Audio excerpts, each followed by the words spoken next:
On March 22, 1421, Thomas of Lancaster, Duke of Clarence and brother to King Henry V of England, made a decision so catastrophically stupid that it would cost him his life, destroy his army, and hand England's enemies their first major victory in 6 years.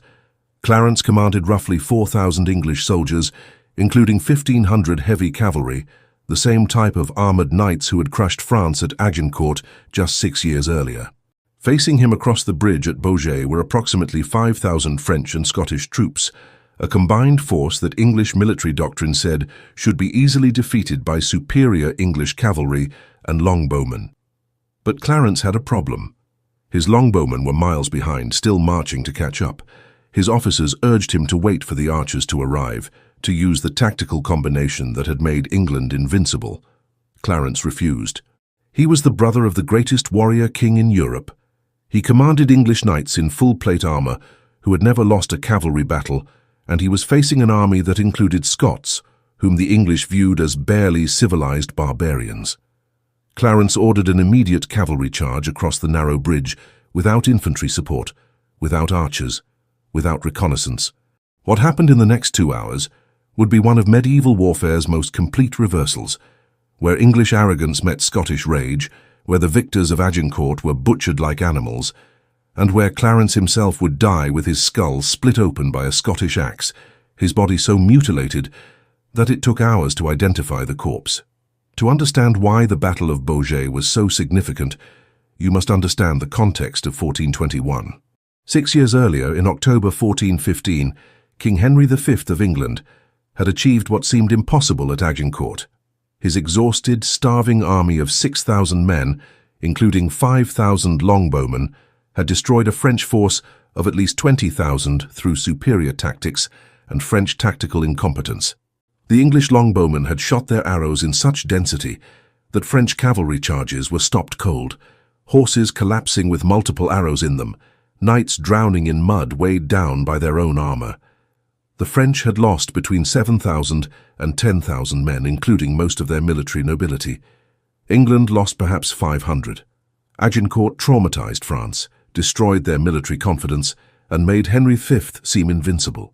By 1420, Henry had conquered Normandy, forced the Treaty of Troyes which made him heir to the French throne, and married Catherine of Valois, the French king's daughter. England was winning the 100 Years' War. France seemed finished.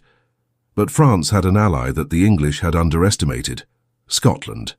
The old alliance between Scotland and France dated back to 1295, a mutual defence pact against their common enemy, England.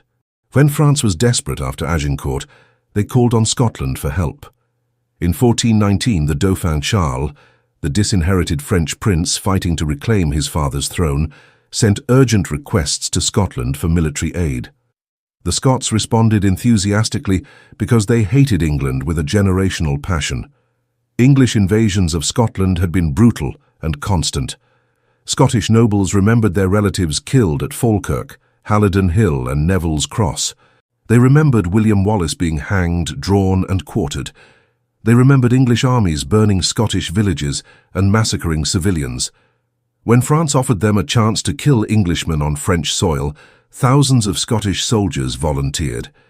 By 1421, roughly 6,000 to 7,000 Scots were fighting in France under the command of John Stuart, Earl of Buchan, and Archibald Douglas, Earl of Wigtown. These weren't professional soldiers. Many were Highland clansmen, fierce fighters who preferred hand-to-hand combat with axes and swords over the disciplined formations of conventional medieval warfare.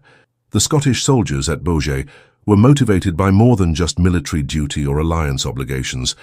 They were fighting a blood feud that had lasted for generations. Many of these men had personal reasons to hate the English. They had seen their villages burned during English raids into Scotland. They had relatives who died at English hands in the endless border wars. Some were younger sons of noble families who had no inheritance in Scotland and came to France seeking fortune and revenge in equal measure. Others were clan warriors following their chiefs, men who measured honour in combat and saw killing Englishmen as both duty and pleasure. The Scottish fighting style was notably different from conventional medieval warfare. While French and English knights emphasized the cavalry charge and formal battle tactics, Scottish soldiers were comfortable fighting on foot with brutal close-quarters weapons. They carried Lochaber axes, long-hafted weapons that could hook a knight off his horse or punch through plate armor with a spike on the reverse.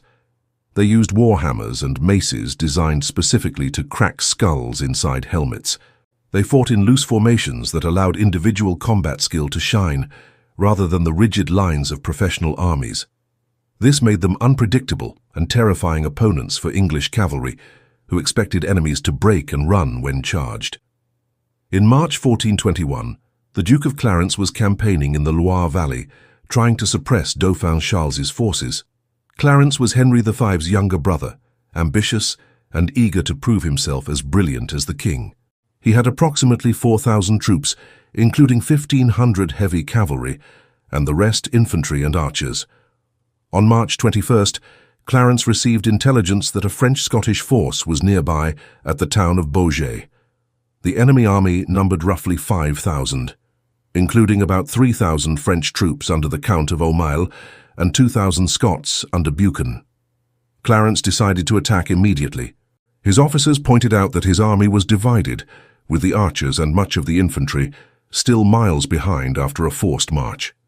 They urged waiting until morning when the full army could attack together. Clarence was dismissive. He reportedly said that the French and Scots would flee as soon as they saw English knights, that waiting would just let them escape, and that he would win glory by defeating them with cavalry alone. This was peak English arrogance, the assumption that heavy cavalry was invincible and that enemies who had been beaten before would always be beaten again. On the morning of March 22nd, Clarence led his 1,500 cavalry toward Baugé. The town sat on the north bank of the small Quasnion River, crossed by a narrow stone bridge. The French and Scottish forces were camped in and around the town, not expecting an English attack. When scouts reported English cavalry approaching, the Allied commanders made quick decisions. Instead of retreating, they decided to fight. The Scots in particular were eager for battle. They formed up south of the bridge in mixed formations of infantry and dismounted men-at-arms. The French cavalry positioned themselves to support. The terrain favored defenders. The bridge was narrow, perhaps 10 feet wide, meaning English cavalry would have to cross in a tight column and couldn't deploy in their preferred wide line formation. This should have warned Clarence that a cavalry charge was suicidal, but he was too confident to care. Clarence ordered the charge. 1,500 English knights in full plate armor on war horses thundered toward the bridge. The front ranks crossed and began forming up on the south side, trying to organize into battle lines. But they were doing this under pressure, with limited space, facing an enemy that wasn't running away. The Scottish infantry held firm. When enough English cavalry had crossed to make attacking feasible, the Scots charged. What followed was not a cavalry battle, but a brutal infantry melee where Scottish and French soldiers pulled English knights from their horses and killed them on the ground. The Scots fought with axes, hammers and swords, weapons designed to crack plate armor. They targeted horses, crippling them and throwing riders. The narrow space prevented English cavalry from using their primary tactic of the massed charge. They were stuck in a traffic jam of armored men and horses, unable to maneuver, being pulled down and killed individually. The mechanics of how the Scots killed armored English cavalry reveal both the brutality and the tactical intelligence of medieval combat. When a Scottish warrior with a Lochaber axe approached a mounted English knight, he didn't swing at the armor-protected torso. He hooked the axe blade behind the knight's leg or neck and pulled, using leverage to drag the knight off balance or directly off the horse. Once a knight was on the ground in full plate armor weighing 60 to 80 pounds, he was extremely vulnerable. He couldn't get up quickly without assistance. The Scots would surround a fallen knight, and while one man held him down or pinned him with a spear, others would use warhammers or mace spikes to strike at weak points in the armor: the visor slots in the helmet, the gaps at armpits and groin, the backs of knees. A well-placed hammer blow to the helmet could cause massive head trauma even without penetrating the steel. The Scots also targeted horses systematically because a war horse cost more than most soldiers earned in a year, and killing it instantly reduced an elite cavalry unit to a helpless man in heavy armor.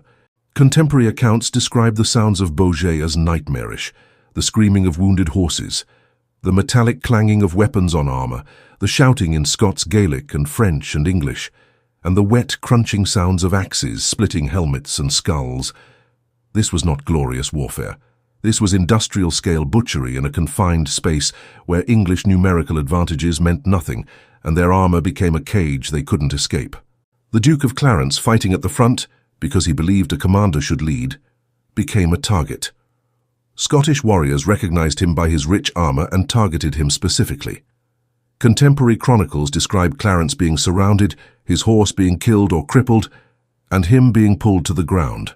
The exact details of his death vary by source, but the most consistent account is that he was struck in the head with an axe or war hammer that split his helmet and skull. Other Scots joined in, stabbing and hacking at the fallen Duke. When they pulled off his helmet to loot the body, they found his face so destroyed by the head wound that identification required checking his armor and personal items. The brother of the King of England, second in line to the throne, died in the mud of a French riverbank, killed by Scottish soldiers he had considered beneath him. With Clarence dead and English cavalry trapped in the killing ground south of the bridge, the battle became a massacre. English knights who tried to retreat back across the bridge found it blocked by more English trying to advance. Those who stayed to fight were overwhelmed by superior numbers in close combat, where armor was less protective. The Scots showed no mercy, killing wounded English and looting bodies, even while fighting continued. French cavalry joined the attack, hitting English flanks. Within 2 hours, the English force was destroyed.